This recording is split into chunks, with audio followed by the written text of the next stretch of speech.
As an adult with childhood fears, fear of Armageddon, fear of destruction, Satan the devil, demonic instruction, fear of the elders, fear of leaving, fear of staying in, fear of grieving, the family I will lose, the friends will be lost, shunned if I choose, such a great cause, must obey my conscience and not preach a lie. Millions now living will never ever die, like Brother Farr said, and people sacrifice. Now they are dead, they wasted their life. But the Father observed, yes, he took note. They will be rewarded, they still have hope. But what about us, the ones left behind? Who do we trust, since control of our mind? Yeah.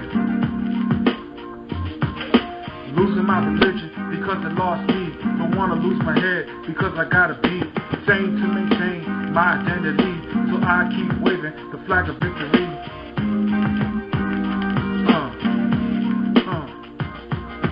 Trust in God, trust in His Son, trust the written word, not organization, not the false prophet in bed with the beast, misleading God's people with lies that they teach. 7 wicked men pulled up in Brooklyn, taking in donation, calling it crooked, investing hedge funds, misappropriating money. Kingdom Hall thieves is really not funny. Time to move on, get out of here, my people. Babylon the Great, no longer we sheeple, no longer pushing carts, littering streets. Propaganda for the elites, a publishing company, a pyramid scheme, spinning your wheels, destroying your dreams. But now we know what's up, we see behind the curtain, not fooled by the lies, 7 frauds are working. Okay. Thank you, everybody, for spending your afternoon with us, for tuning in. You in tune to the show called Real Talk, Real Healing. It's a collaboration. We're Cult-Free Network online with Six Screens Telenetwork, and we're so glad that you were able to come and join us today. We have a special guest with us today, Donny Spencer, former Jehovah's Witness. He's going to tell us his story of growing up and leaving the organization, but more importantly, he's going to talk a lot about how to live a positive, productive life after you leave the organization. And he has a background in the medical field, so he's going to talk a little bit about health and wellness. So, Donny, are you there with us today? Yes, I am. Okay, it's a pleasure, Donny. Nice to hear from you. Can you tell us what great state are you calling from? Mississippi. Mississippi. They say that's God's country. Oh, the hospitality. You got it. Okay. Now, I hear a lot of people say Mississippi, they say that's God's country, right?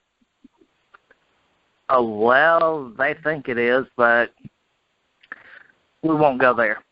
Okay. So I'm really glad I got to talk to you a little bit. I know we've gotten to be pretty well acquainted online. You're in several of the groups that I'm in, so it's a real pleasure to have you here. And have you ever called into the Six Screens or listened to the Six Screens or my network before? Actually, until 3 weeks ago, I had never heard of it. Okay, well, we hope that you become a regular and are able to come on more than once and just participate. You know, we try to be a very supportive group. I like to think of this as an extension of the support we get online, so it's a real pleasure to have you here with us. Well, thank you. Okay. So just to get a little started, get a little acquainted, I usually, when the guests come on, I try to ask a little bit about their background. We know where you're from. You're in Mississippi. Were you raised in Mississippi? Is that your home state all your life? No, I was born in Texas. We moved here when I was perhaps 4.5 years old. Oh, okay. So originally from Texas. But for all intents and purposes, you're pretty much Mississippi raised, huh? For my growing up years, yes. Okay. And do you have a lot of family that's in the organization or still in the organization or raised around the organization? Most of my mother's family at one time or another were part of the organization, and a lot of her cousins still are. As a matter of fact, I have a cousin that's an elder, but that's just it's a distant cousin, more or less, because in Mississippi, if you're related, I don't care if it was your great-great-great-grandfather, people still claim you as a relative. Okay, so it's mostly your mother's side of the family that were Jehovah's Witnesses, I gather. Oh, yeah. Okay. So growing up in your household, was both of your parents Jehovah's Witnesses? No. Oh, okay. The reason I laughed was because with my dad not being a Jehovah's Witness, it allowed me certain freedoms from the organization that other witness kids did not receive. Really? Because my dad believed in celebrating your birthday, Christmas, holidays, and things like that. So we were able to do that, and if anyone questioned, it was always, the response was always, well, the man is the head of the household, and this is what he has decided to do. So that broke no argument with anyone. So he was strictly following that principle of headship. So he felt he was the head of the household. And so I would imagine, did he make it so that as children you had the choice to decide which route you wanted to go as far as faith was concerned, or was there conflict within the household growing up? Both of my parents encouraged us to pursue different faiths. Even though my mother was a Jehovah's Witness, an active one for a long time, and then she became inactive, she still instilled in us the ability or the desire to look outside of the box and see what else is out there, to discover new things. Right. And like I told you in private message and stuff, my rearing was not a typical witness rearing. Okay, so you had, it wasn't the traditional, I'm a Jehovah's Witness kid, have to grow up living a double life type of thing. No. So not at all. You had freedom to go either way. I had a lot of freedom. Now, the only thing Mother did put her foot down on was when they had their Bible studies in, like, elementary school and stuff like that. I was not to participate in that. So, every week they took a desk out in the hall and I was supposed to sit there. And while they had their Bible study, which didn't make any difference to me anyway. I never stayed in the desk, but, that's a totally different story. So what was it like overall growing up? I know you're saying that, you had freedom to go either way, but you said your mom really and your dad both really, encouraged you to pursue faith. You're an ex-JW now. You're in a lot of the groups, so apparently at some point you did take it to heart. How was that like? I mean, yes, I decided when I was perhaps 12 years old that there was something missing in my life, so I started attending the Kingdom Hall. And by then my mother had become more or less inactive, and so I started attending and started studying and was going from door to door and became baptized at age 15. So during my teenage years, yes, I would tell people I'm a Jehovah's Witness, but I didn't have any negative impact except maybe with one person that I went to high school with, and it was a Baptist preacher's son, and we cleared that up fairly quickly. Right. So what age were you baptized, did you say again? 15. 15? Yes. And what was the motivation for you to do that? I felt like at the time that I needed to dedicate my life. Okay. So you were sincere. You were sincere about it. It wasn't like you were doing it because your friends were getting baptized or they were just forcing you. You felt like this was something that you wanted to do? It was my choice. It was definitely my choice. I did not have a lot of friends within the congregation. Okay. So far, it seems like not the standard traditional upbringing of JW like we see here. I mean, it looks like you had freedom to make your own choice. You made a choice at 15. You came into it with your eyes open. So I would imagine at the time you were very sincere. You really believed in everything that you were being taught, correct? Oh, yes, I believed it. I took everything to heart. I was one of the first ones to volunteer to give the little talks on Thursday night. I don't even remember what it's called. It's been so long ago.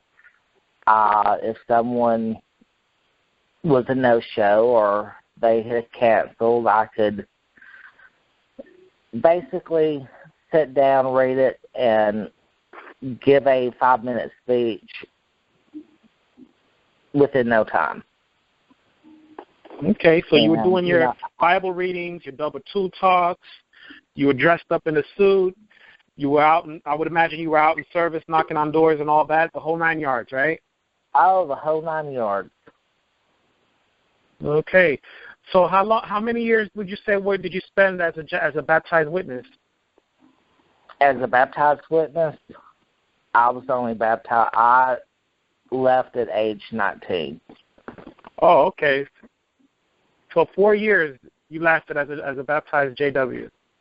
Yes. Basically, I spent 6.5 years, convincing myself I was truly devoted. And at 19, no, I was not devoted. Okay. So, go ahead. I'm sorry. Well, the way that I was raised, you don't go around asking other people about a certain person, their job ethics, what they do, and stuff like that. And that is the reason that I really left, was because instead of coming to me, the elders went behind my back. And that was an invasion of my privacy, and I said bye.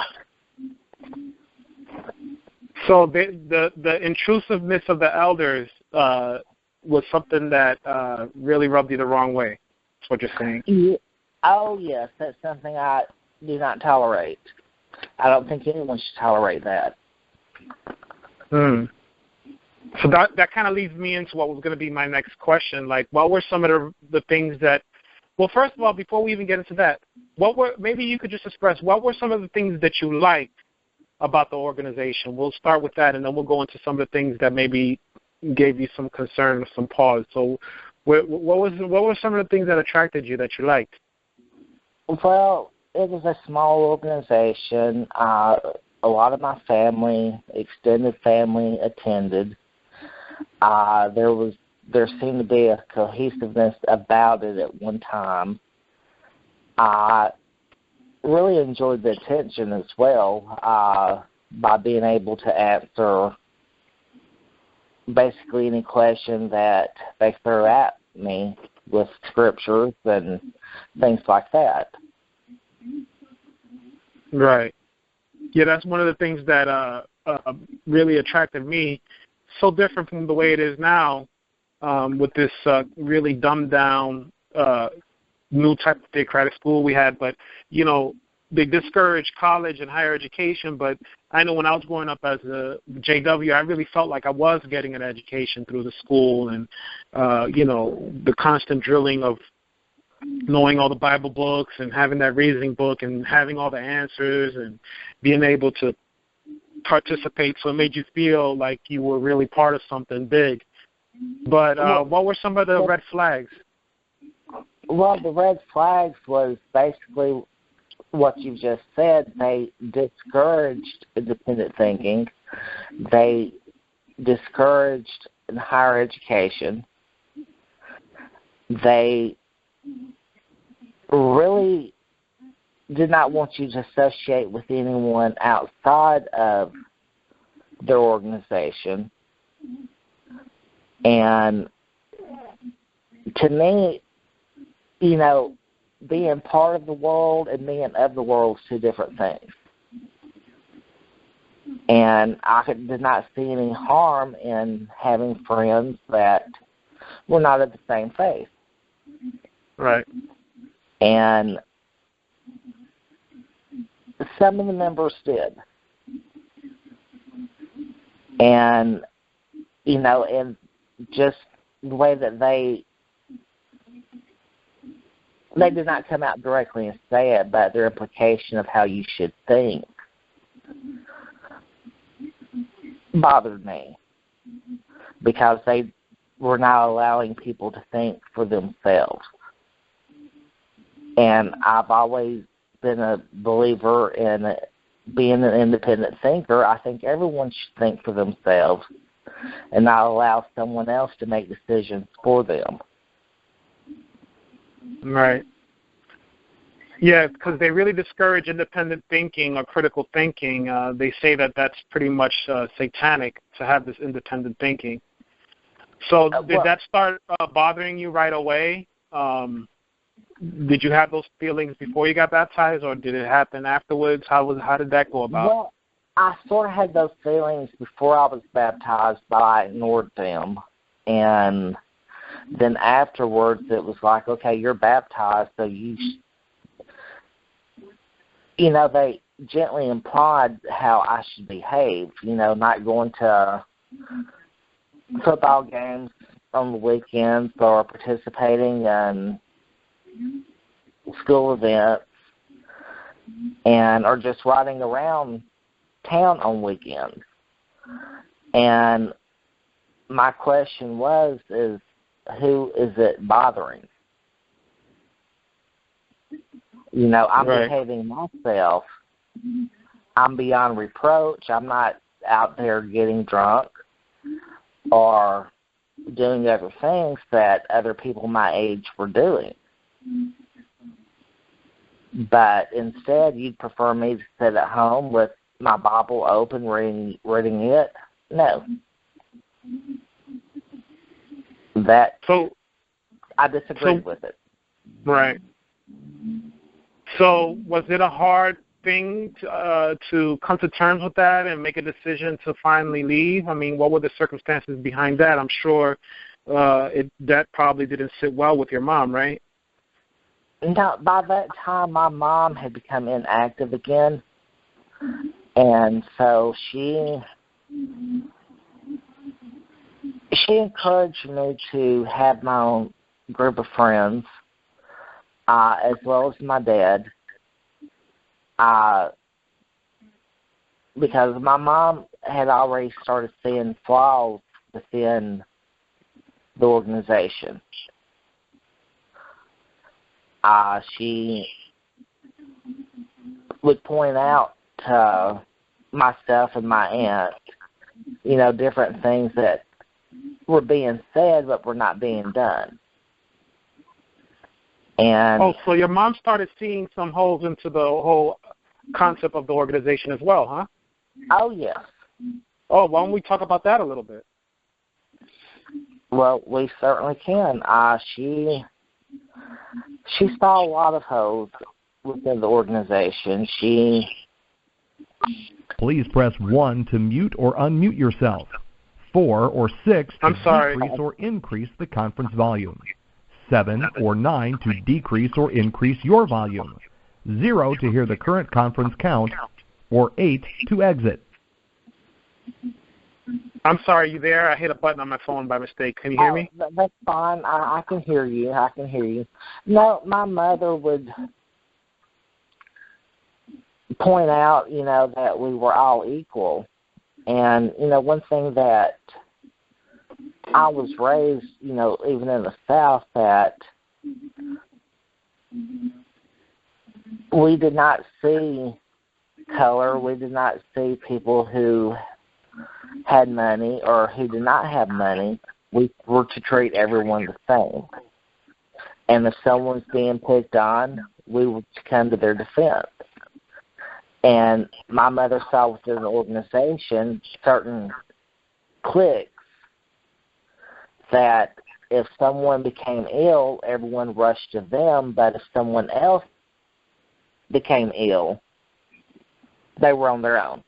Oh, my goodness. You just kind of opened up a can of worms for me, because I remember growing up in my congregation, there is exactly what you said. There were certain ones that if they even coughed slightly, it's like everything shut down in the congregation. Everybody rallied to these certain ones. I remember there was this elderly couple, and they used to be missionaries or something special like that, and they had pictures of them back in the Cedar Point, Ohio assembly back in the early days, and it was like they had carte blanche. I mean, they treated them like, you know, how the governing body was treated, you know. Yeah. They had, like, it wasn't good enough that they had, like, home attendants and professionals caring for them at their home. I mean, they had round-the-clock shifts of friends that would come in after service, some even during, well, you know, that was part of their field service, you know, just being there, nursing them, taking care of them, you know, and witnessing to the staff that was helping them, you know, and even going to the nursing homes and stuff. And it just seems like they got all this attention, but, you know, and not to bring race or anything like that into it, you know, because, you know, it's not, I don't want to make a big issue about that, but this was a predominantly, you know, African-American, Hispanic, Latino neighborhood, and these were from the old guard, this couple. But there was a lot of single-parent families and people in need. And you know, my mom was a single parent raising me, and there was a lot of times where we were in need, or you know, my mom was sick, or our elderly parents were sick, or certain other ones were elderly, and you were on your own. So I saw a lot of that, you know. And go ahead. That's it exactly. We, you know, she would observe those things, and you know, that bothered her, and, you know, and I don't like bringing racism into the conversation, but I have to, because there was several racist members within the congregation. And we're supposed to be, they pride themselves of not having those issues, right? Oh, absolutely. But, you know, when it was so obvious that, you know, Mother, she couldn't tolerate hypocrisy. Right. And, you know, so she basically distanced herself way before I did. And my aunt, which was her older sister, had started distancing herself as well. Okay. Because, I mean, we were, you know, I remember in the 70s going to the Kingdom Hall, early 70s going to the Kingdom Hall in Texas and in Mississippi, and, you know, I even thought then, you know, why do they not have something to do for the kids to do instead of sitting here for 2 hours trying to pay attention, because I did not have the attention span. But, you know, and as I grew older, I observed that more and more. And, you know, that bothered me. You know, let's do something for the children that's going to keep their mind activated and productive instead of squirming or get beat for squirming, not being able to stay still. Yes, or making noises, and then their parents yanking them up in front of everybody and carrying them outside. And I'm thinking, okay, I'm glad I'm not that kid, because I'd be totally embarrassed. But, you know, it's, just things like that. And, and back to, certain ones that felt like they were entitled to receive special treatment, whereas others, I remember one lady that her husband had left her. She was barely making ends meet, and no one really came to her aid except, my mother, my aunt, and some of their friends, to make sure that they had food, that children had clothes and toys. And, what happened to this community that's going to help somebody, or that's supposed to help everyone? Yeah, like it's supposed to help the fatherless boy or the widow and all that kind of stuff, right? Yeah. And so, I noticed that, and, and as I became older, I went to work, which they frowned on. I was told, well, you can't work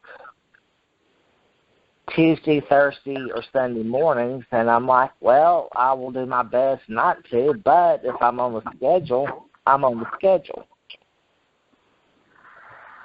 And so that was something that was commented on. And when you're a teenager or a kid, you're going to try different things. I started smoking to see what it felt like. Someone saw me, and that's basically when I left, because that's when they were going around asking questions about me. And I told them, I had quit smoking at that time, and the 3 elders that I met with told me I had to prove myself to the Kingdom Hall, and I told them, no, I did not. The only person I had to prove myself to was the Creator, not to them. And I walked out. So this is when you were 19? Yes. Okay, so you didn't even stick around for the announcement or go through the whole procedure. You just left and never came back? That's it. My cousin, who was an elder, called me and told me, he says, you can appeal this decision, and I told him I did not want to. That if my word was not good enough and they're passing judgment on me, then I did not want to be a part of the organization, because I knew things about all 3 of them that they did not want out in public either. And because I lived in a very small town, and people's skeletons. And, I'm like, this is not for me, so I left, and they announced it, I think, 2 weeks later. Okay, so this was back in the 80s? This was back in the 80s. Okay, so have you been to a Kingdom Hall ever since? No, I've not been to a Kingdom Hall. I've been to some Jehovah's Witnesses funerals. Okay. But wow, so you've been out of the organization for quite a while now. Here we are, 2016, and you're part of the XJW community. So would you say, was it a hard thing to get adjusted? Muted. Or, hello, can you hear me? Yeah, I can hear you. Oh, okay.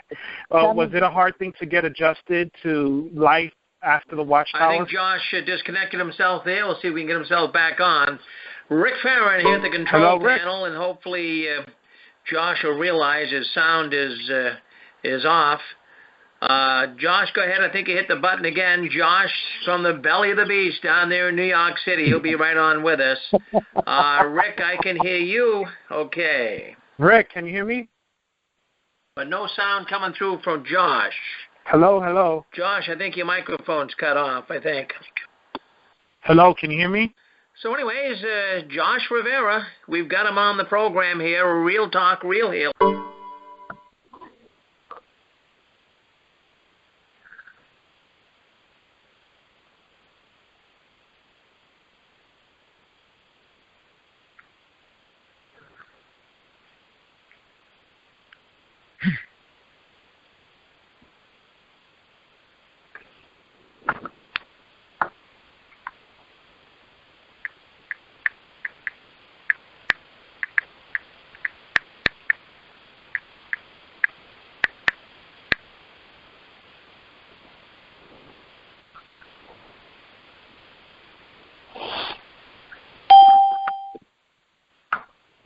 Okay, everybody, can you guys hear me? I can. Okay, all right. Sorry, we had some technical difficulties. I'm gonna tie back into the 6 screens in just a moment. Just bear with me. We'll pick up from where we left off.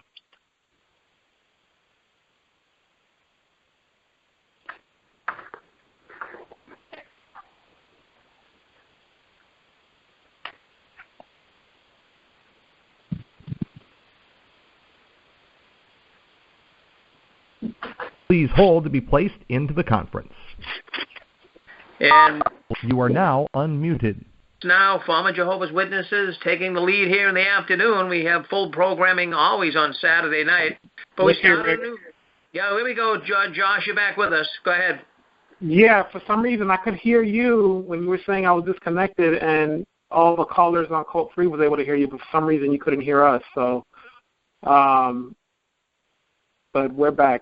So you there with us, Donny? I'm here. Okay, Donny. So let me go ahead and take you off my speaker. Talk with you. I don't know if my headset was the problem. So, but yeah. So this was back in the '80s. You left the Kingdom Hall.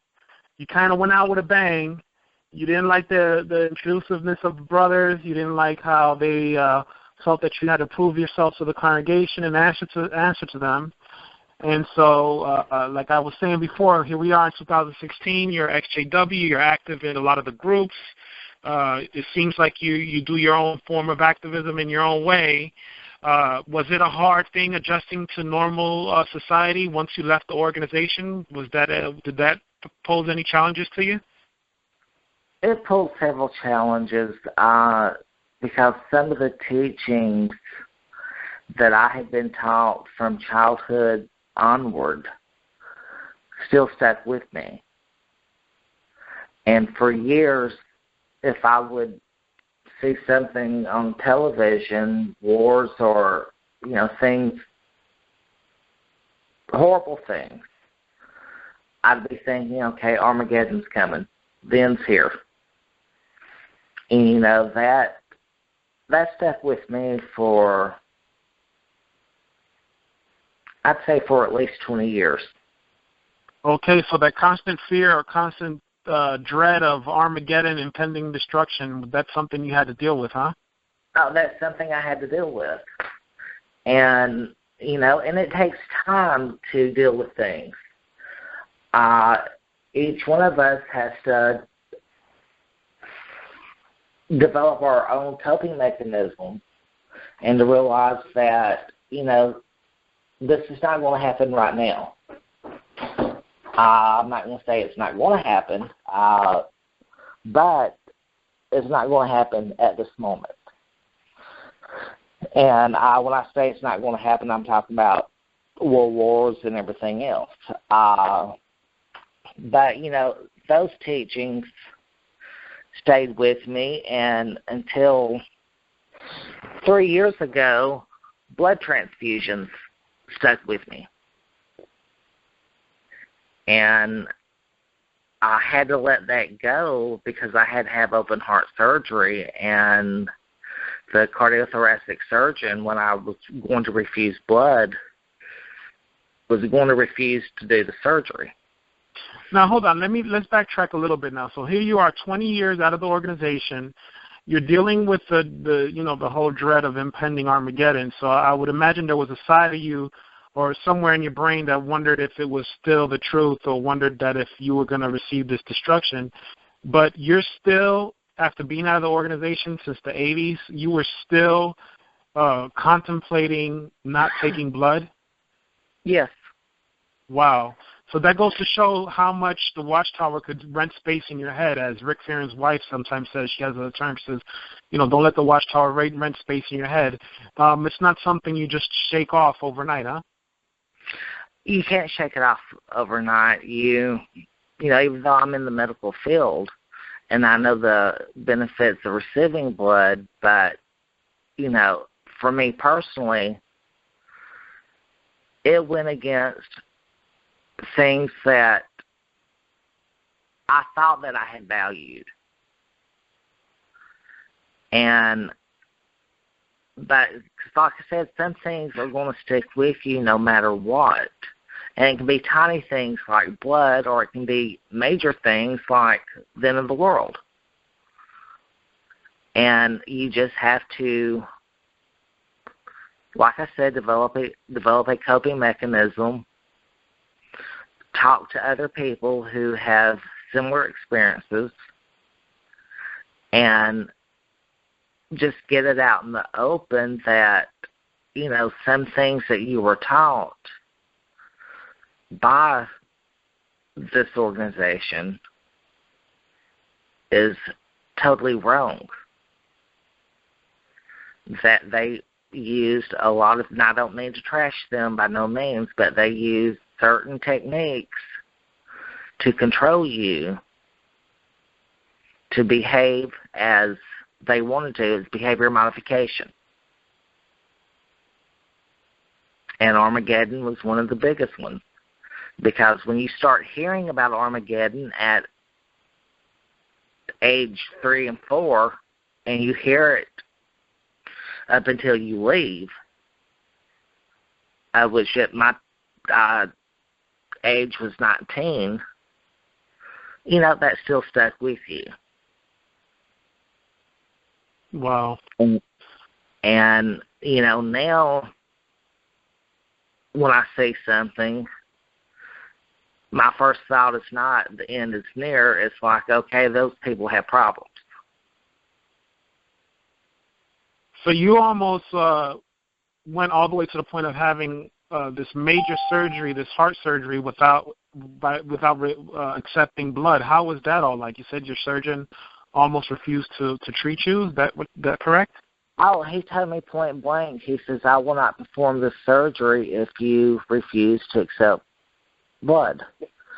And I asked him why.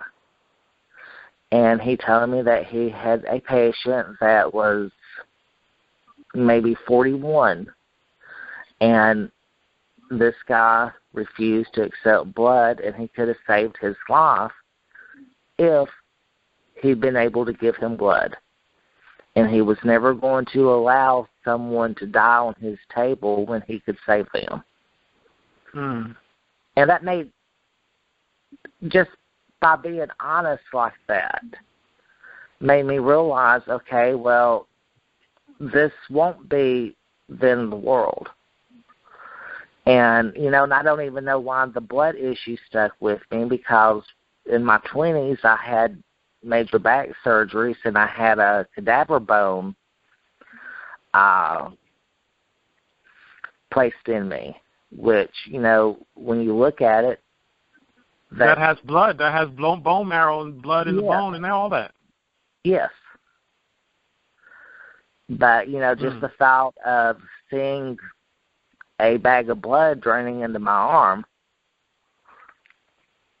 there was a difference to me.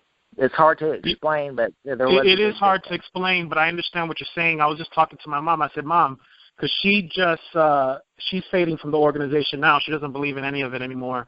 But I told her, I said, if you're ever in a situation and it comes down to me deciding, I'm going to tell them to give you blood all the way. I recently had a surgery like a week before I disassociated myself, and they were pushing me to get blood. And even though I knew I was on my way out of the organization, I told them no blood, which is hard to explain because you don't believe in the nonsense anymore. But it's that hold they have on you. And my mom was like, she's saying she's struggling with it. and she doesn't believe in the doctrine anymore, but she described what you just described, the idea of blood coming into your body, you know, just what we were taught all those years, it still unnerves her. And I says, well, you know, what would you? She says, I wouldn't want it to be up to me. I would hope that I don't have to choose. But, you know, she says she's getting it out of her system. But that behavior modification, that manipulation, that mind control, that dread they put into you, it's very powerful. Even once you leave the organization. Oh, it's mind-boggling because, you know, I had been out for so long, and for certain things to stick in my subconscious that, you know, really should not be there. Right. But, you know, that was a major issue for me, and, you know, but after the cardiothoracic surgeon explained, I saw his side of it.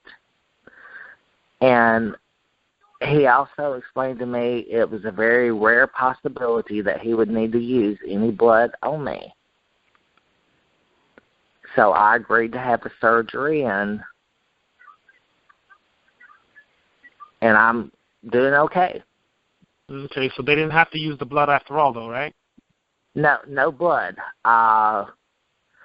No blood at all, because I was all for it first. If I had not had to have this surgery within a certain amount of time, I had no problem donating my own blood and allowing them to use it.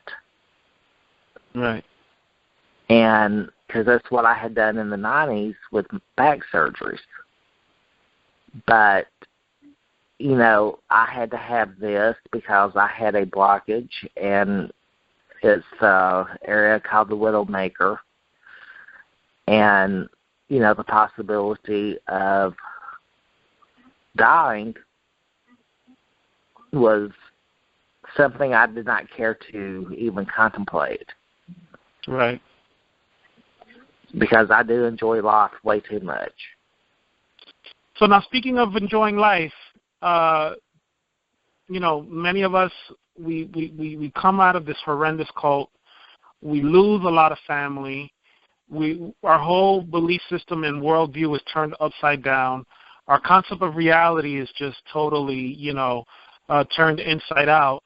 And it could be a very traumatic experience to our psyche. And it takes time to heal from that. Some people never heal. You know, we have a high rate of suicide within the XJW community. You seem to be pretty well adjusted. We're in some of the similar Facebook groups. What at this point of the conversation, you know, I want to give you the opportunity to just share some advice with some of our listeners, because we have listeners that listen in. Some call in, and they're at varying stages of their recovery from the cult. Actually, some are out of the cult, and they don't even like referring to it as a cult. That's a trigger word, you know, so I'll just say for them, you know, leaving the organization, leaving the watchtower. There are some that call in and don't have the bravery to speak up and talk about the experience like you have. There's some that call in and listen in that are still Jehovah's Witnesses that have doubts. And there's some that are being shunned right now and are very, very on the edge. So what advice can you give to those who are listening on how to be successful in life once you leave the watchtower? Well, I was fortunate because, like I said, during my childhood, I was allowed to have friends outside of the organization. And we maintained some of those friendships for over 40 years. As for a family that shunned me, which it was distant cousins, I won't say that it did not bother me, because it did to a certain point, but I decided it was their loss, not mine. That if they choose not to speak to me or to pretend that I do not exist, that's fine.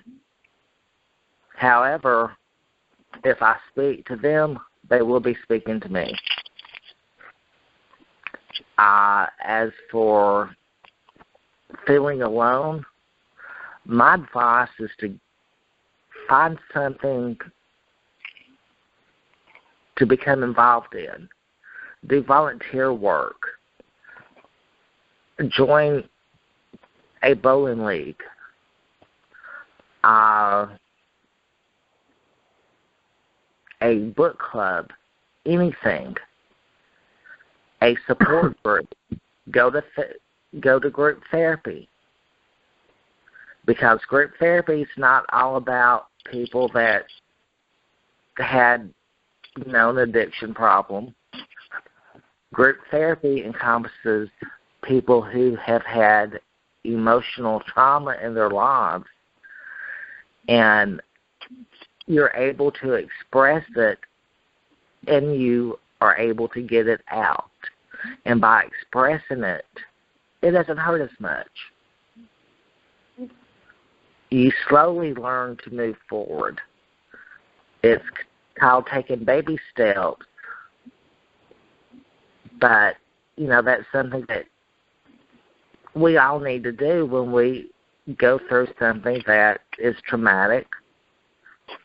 And, I've done a lot of reading in the past 6 months and reading the stories of people who have been shunned, whose family has kicked them out, and, they feel like they have no one. They are no one. And I want to correct that. You are someone. You're important. It doesn't matter that your family thinks that you no longer matter to them. You matter to yourself. You have to keep that in mind. And what I had to do for other things to get rid of the bitterness that I had at one time was to forgive myself for allowing the bitterness in, and then I was able to forgive other people, and therefore I was able to move forward. We're so glad you were able to move forward, Donny, and I've really been enjoying knowing you online. Now, I thought it'd be a good time, too. Let's talk about the Breakfast Club. Oh, let's talk XJW Breakfast Club. Why don't we tell our listeners more about what that is? Well, the Breakfast Club, you came up with the concept, which I'm glad that you did, but it is, I call it a safe haven. It's where we all can go, and we're not going to be discussing the Watchtower, the organization, or have any of the drama that's in other rooms, or any of the petty fighting or anything like that. It's to really, in my opinion, it's allowed me to develop friendships and to learn about other people and meet other people otherwise I would have never met. And again, I will say it is a safe haven because we don't need people that come in and disrupt things. Be yourself, but don't bring this sounds horrible, but don't bring the baggage that others bring into other groups. Right. Be happy, be positive. Have a positive outlook on life. Right. So to be more specific to everybody, what we're talking about with the Breakfast Club, it's a concept I came up with it, but then I met Donny, and he's really taken over. He's like the number one administrator of the group. It's a Facebook group we created. It's called XJW Breakfast Club. And he says it's a safe haven, and I'd like to think of it also as an oasis where XJW members from around the XJW community, we could come into this group, but we take a break from all the activism, all the talking about the watchtower, all the talking about tearing down the watchtower. It's strictly positive. I mean, there's other groups that are designed for us to do all those things, so I'm part of a lot of those groups. Many of you know I am an activist myself. But we just go there and we talk about positive things, talk about wellness, talk about health. We always post what we made for breakfast. We encourage people to cook their own meals, cook breakfast, the most important meal of the day. What you put in your body really has an effect on your self-esteem, your well-being, your how you feel. It helps with depression, so we try to post healthy options, and we post pictures and selfies of that. It's kind of a strange, quirky little group. It's grown. We're almost to 100 members, but it's really what we do throughout the day in the group. We don't just talk about breakfast and post pet selfies, but we give each other pep talks. Sometimes we post videos. And we just give each other daily affirmation and positive reinforcement. So all of you, do a search on Facebook for XJW Breakfast Club, and I'm sure you'll enjoy it. It's a little different than most of the groups that are on there. And Josh, may I add something, please? Go ahead. Also, this group, like you said, we reaffirm each other, and that's so vital in healing, because if someone comes in and they're depressed, down in the dumps, and if they mention it, I've noticed 15 comments pop right away. Do you want to talk about it? I mean, it's empowering. It's a place where you can empower yourself to be a more positive person. And Oasis is a great description for it, because we don't have, like you said, activism in it, and I absolutely love this group. Yeah, it's become more. I founded the PTSD group, and I'm part of the Witness Recovery 3 group, and I love all those other groups, but I find myself more on the Breakfast Club. It makes me feel a lot better than some of the other groups, because I'm getting more. I feel like I'm making more of a genuine connection with people, and you can't help but feel better when you're on there. When you have people, you're getting to know them other than just them being XJWs, I guess. And that's the important thing. I mean, there's one thing we all have in common, and that's being a former witness, our former associate. That's what we have in common. But now, within this group, we're discovering other things that we have in common. We're just learning that each other as an individual. And, I mean, at times it's just amazing things that, people have said or private messaged me.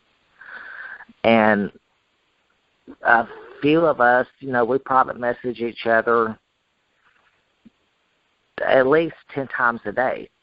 I know, yeah, and they call me sometimes. Some of the members have my number. They call me just to make sure that I'm okay. I call and check on people, so it's been really good. So, Donny, at this point, we have a few minutes left. I'd like to open up the lines to see if anybody wants to say hi to Donny, show some support, tell him how we appreciate him listening to him today. If you have any other questions for Donny, if you're listening on the 6 screens, just press *1. If you're on Cult Free Network, you could just speak up now. So if anybody's out there to show your support for Donny, now's the time to speak up. Go ahead. Can you hear me? Yes. I'm wondering what kind of services, what kind of needs you see, Donny, in the in the XJW community, for example, on Facebook. What more can we do?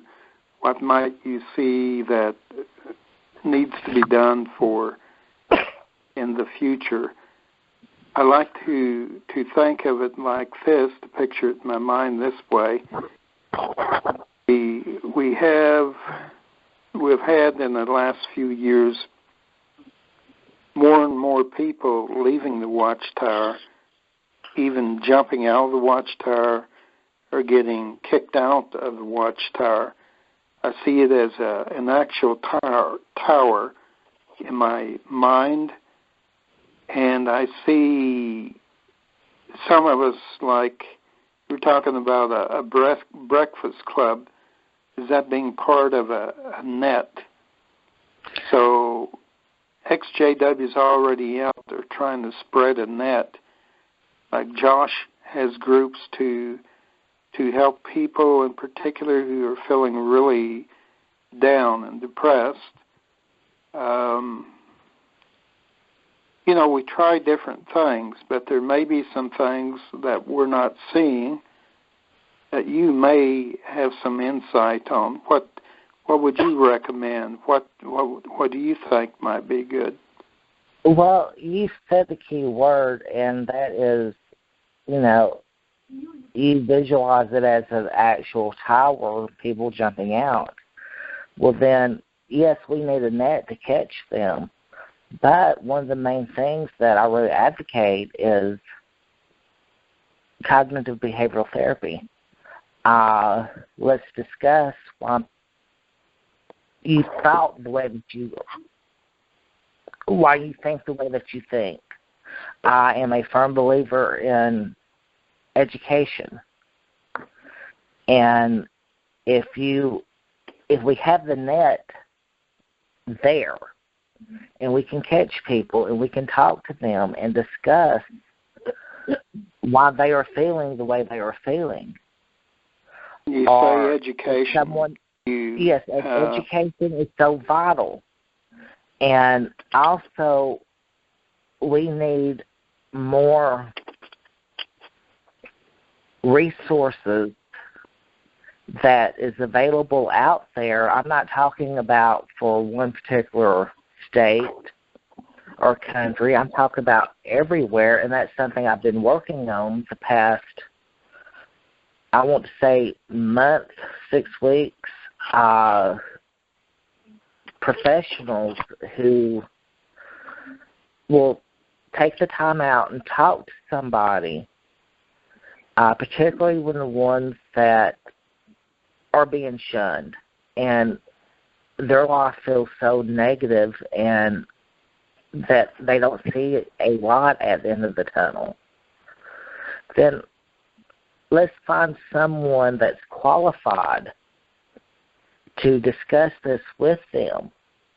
And, it's so easy to go to your primary care physician and be diagnosed with depression, anxiety, and take medication. But what most people do not know is that most physicians only have to take 1 semester of psychology in college. That's it. So what I encourage is people to find other resources, and there's so many agencies in the United States particularly that will help pay for therapists, that will help pay for psychiatrists to help get to the root of the problem. And back again to what I was saying, a support group. If you're in a area where there is a large number of former witnesses, develop your own support group. Talk about it. But educate yourself as to what's going on, and also ask yourself, where do I go from here? What do I do now? There's options. You can feel sorry for yourself. You can become bitter, and you can allow that bitterness to consume yourself. Or you can open another door and discover, okay, my life is so much better than what it was before. And it all boils down to education and resources. So, Donny, one of the things that we try to do here on the Six Screens, on Code Free Network, and my other PTSD page, we're trying our best to point people to as many research sources as we can. I know that we even have, I'm not sure if Joe Mason, who we were just talking to, I think he even has a page for homeless and JWs who need a shelter. So we're trying to use social media as much as we can to point people in that direction. We even have on the Six Screens an on-call licensed therapist who's a former JW who has a show that comes on later tonight. So I encourage you to dial into the Six Screens later tonight. His name is Steve Gusick, and he's in all the groups as well. And he also points different ones to resources where they can get licensed professional help dealing with cultic studies, people who are cult survivors. So that's another thing we're trying to do. But again, I encourage everybody to check out XJW Breakfast Club. Donny, thank you so much for spending time with us. Well, I tell you, when we have these interviews, time just flies by. We already went over a couple minutes.